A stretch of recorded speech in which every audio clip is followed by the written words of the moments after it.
ಕೋಲಾರದಲ್ಲಿ ಬಿಜೆಪಿಯಿಂದ ರಾಜ್ಯ ಸರ್ಕಾರದ ವಿರುದ್ಧ ಜನಾಕ್ರೋಶ ಯಾತ್ರೆಯನ್ನು ಹಮ್ಮಿಕೊಳ್ಳಲಾಗಿದ್ದು ಪ್ರತಿಭಟನಾ ರ್ಯಾಲಿ ನಡೆಸುತ್ತಾರೆ.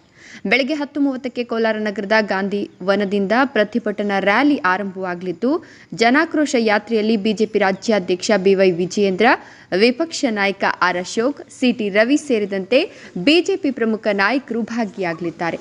ಕೋಲಾರ ನಗರದ ಗಾಂಧಿವನದಿಂದ ಕಾಲೇಜು ವೃತ್ತದವರೆಗೂ ಜನಾಕ್ರೋಶ ಯಾತ್ರೆ ಸಾಗಲಿದ್ದು ಮಧ್ಯಾಹ್ನದ ವೇಳೆಗೆ ಕಾಲೇಜು ವೃತ್ತದ ಬಳಿ ಬೃಹತ್ ವೇದಿಕೆ ಕಾರ್ಯಕ್ರಮವನ್ನು ಹಮ್ಮಿಕೊಳ್ಳಲಾಗಿದೆ. ಕಾರ್ಯಕ್ರಮದಲ್ಲಿ ಕೋಲಾರ ಜಿಲ್ಲಾ ಮಾಜಿ ಬಿಜೆಪಿ ಶಾಸಕರು, ಮಾಜಿ ಸಂಸದರು ಹಾಗೂ ಜಿಲ್ಲೆಯ 6 ವಿಧಾನಸಭಾ ಕ್ಷೇತ್ರದಿಂದ 5,000ಕ್ಕೂ ಹೆಚ್ಚು ಜನರು ಸೇರುವ ನಿರೀಕ್ಷೆ ಇದ್ದು ಯಾವುದೇ ಅಹಿತಕರ ಘಟನೆಗಳು ನಡೆಯದಂತೆ ಬಿಗಿ ಪೊಲೀಸ್ ಬಂದೋಬಸ್ತ್ ನಿಯೋಜನೆ ಮಾಡಲಾಗಿದೆ. ವರದಿ ಶಿವಪ್ರಸಾದ್, ಶ್ರೀನಿವಾಸಪುರ.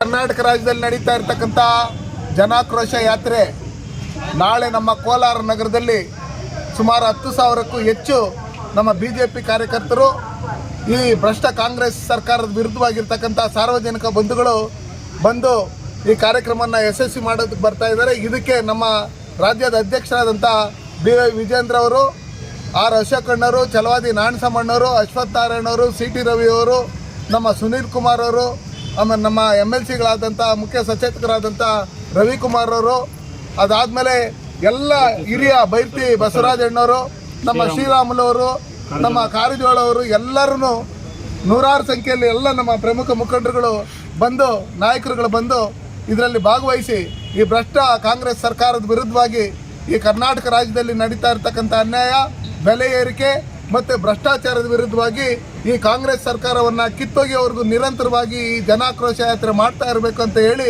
ಈಗಾಗಲೇ ಇಡೀ ಕರ್ನಾಟಕ ರಾಜ್ಯದಲ್ಲಿ ಹಮ್ಮಿಕೊಂಡು ಎಲ್ಲ ಕಡೆ ಯಶಸ್ವಿ ಆಗಿರೋದ್ರ ಜೊತೆಯಲ್ಲಿ ನಾಳಿನ ನಮ್ಮ ಕೋಲಾರ ನಗರದಲ್ಲಿ ಜಿಲ್ಲೆಯಲ್ಲಿ ನಮ್ಮ ಏನು MP ಕಾನ್ಸ್ಟಿಟ್ಯೂನ್ಸಿ ಇದೆ, ಇಲ್ಲಿ ನಮ್ಮ ಜಿಲ್ಲಾಧ್ಯಕ್ಷರಾದಂಥ ಓಂಶಕ್ತಿ ಚಲಪತಿರವರು, ನಮ್ಮ ಎಲ್ಲ ಮಂಡಲದ ಅಧ್ಯಕ್ಷರು, ಎಲ್ಲ ಮಾಜಿ ಶಾಸಕರು, ಸಚಿವರುಗಳು, ನಮ್ಮ ಎಲ್ಲ ಮುಖಂಡರುಗಳು ಎಲ್ಲ ಒಟ್ಟಿಗೆ ಸೇರಿಕೊಂಡು ಒಗ್ಗಟ್ಟಾಗಿ ಈ ಸಿದ್ದರಾಮಯ್ಯನವ್ರ ಸರ್ಕಾರನ ಕಿತ್ತೊಗಿಬೇಕು ಅಂತೇಳಿ ನಮ್ಮ ಕರ್ನಾಟಕದ ಮೂಡಲಬಾಗಿಲು ಕೋಲಾರದಿಂದ ನಾಳೆ ಜನಾಕ್ರೋಶ ಯಾತ್ರೆ 3ನೇ ಹಂತದ್ದು 4ನೇ ಹಂತದ್ದು ಶುರು ಆಗ್ತಾ ಇದೆ.